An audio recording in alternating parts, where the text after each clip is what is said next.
Hebu fikiria, maneno yako yanaweza kubadilisha chumba, hata dunia nzima. Uko tayari kuwa bingwa wa lugha? Tangu zamani, lugha imekuwa kama silaha na wimbo pia. Siri yake sio tu unachosema, bali jinsi unavyofanya maneno hayo yaguse moyo wa mtu.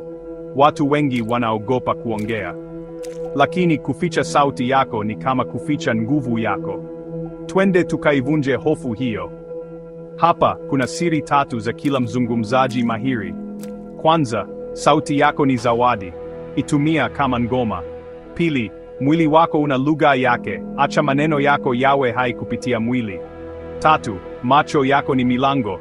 Yafungue na utafungua mioyo. Watu husahau namba, lakini hawatasahau hadithi. Kila bingwa anajua kila mtu anataka kusikia, nawe unaweza. Lugha ina nguvu inapowagusa wengine. Ongea kwa moyo, ongea kwa ukweli, na dunia itaitikia. Usiinyamazishe sauti yako. Anza leo, kwa maneno matatu tu: nina jambo langu.